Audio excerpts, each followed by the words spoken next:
Ever thought about taking your photography to the next level? Well, I'm Matt Rycraft, and this is my 7 top tips to help you improve your photography. So, we start with tip number 1, which is find the light. Now, of course, this is really basic stuff, making sure you've got the right light on the subject, but let's face it, we don't always think about photography like that. Sometimes we just see a picture and we just take it just because we like the look of it. So my tip to you is find the best light. Look around you, maybe take whoever you're photographing, whether it be a product or maybe a person, it could be something that you've made, a cake, and take it to a window. Add that complementing light. Now, you don't always have to find the light. Sometimes you can create your own light. You can use torches and you can use lights that are on your phone. Now, every single one of us has a mobile phone these days, and they all have a spotlight, a torch.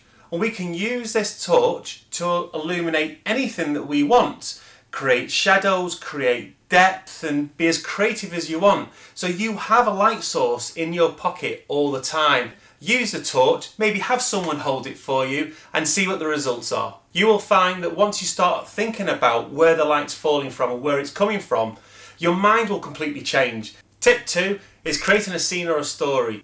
There's lots of ways that you can create and add things to an image to create the scene. All you're doing is creating the theme and creating the story. Just take a look at what you're photographing, think about what's relevant to the subject and just include it in the shot. For instance, you could be going on holiday and you could get your passport, maybe you could get some money, some currency, the corner of your suitcase, put them all together, and maybe you're baking a cake. You could add the flour or add the sugar, sprinkle it around the shot and take it overhead.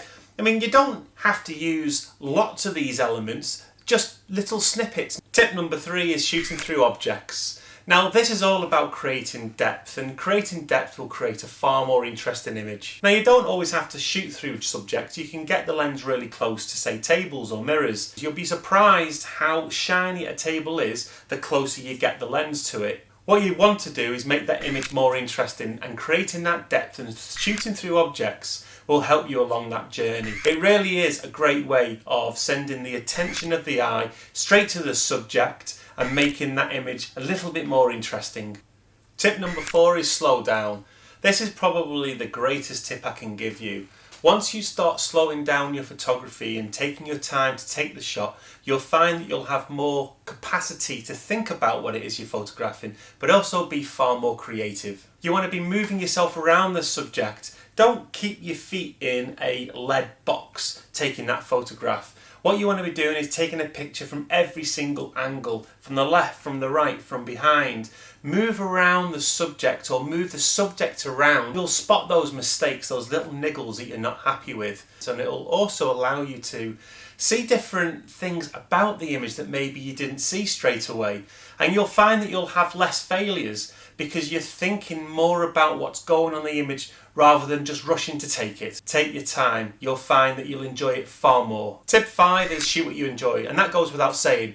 So whether it's portraiture or whether it's baking or whether it's retro gaming like myself, take photographs of what you enjoy and apply these tips and practice. There's no better form of improvement than practice. Tip 6 is try shooting on aperture or shutter priority modes. Now, there's no rush to get straight to manual mode. A basic understanding of your camera is absolutely imperative, but why don't you let the camera do half the work for you? Now, the only choice that you want to make here is whether or not you want to control the aperture or the shutter. Now, for instance, if you're photographing a fast-moving object, whether it's maybe a runner or a fast car, you might want to control the shutter because you might want to control the speed at which it freezes the subject. You might want to take some pictures at night, maybe some passing cars with the streaking lights. So in that case, again, shutter priority mode is going to be your friend here. This is going to allow you to control the speed and slow that shutter right down. Now, it could be that the shutter speed isn't that important, and it could just be a nice sunny day. You could be walking around the city of Rome when you want to take some architectural pictures. Now, aperture is probably going to be most important here because you're going to want to really control that depth, and you're going to want to control how much of the image is in focus. You might want to create that beautiful bokeh, that out of focus foreground and background Aperture priority is going to be your friend here too. A great way of using aperture and shutter priority is to photograph the same subject.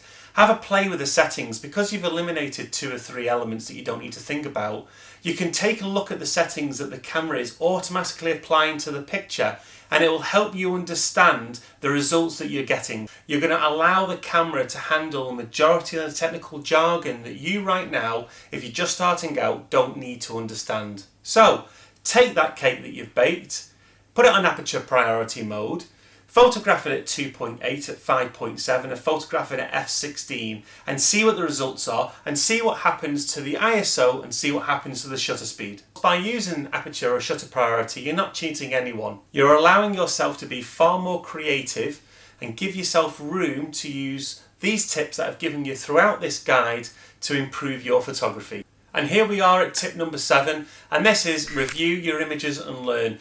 This has been my biggest career learning curve throughout my 13 years as a professional photographer. Every time I take a picture, I review it and analyse it and see if it could have been improved. So this is less about being unhappy about the images that you've taken, more about picking out those little elements that maybe you can improve on. Another great tip is to take pictures that maybe you've taken 2 or 3 years ago and compare them to what you've taken recently.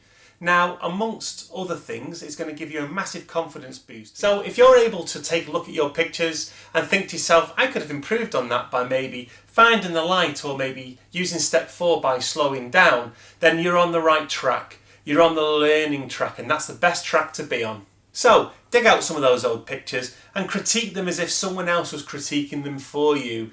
It's at this point you're really going to understand how far you've come and what you've learnt. So there we have it. That's the 7 top tips to help you improve your photography.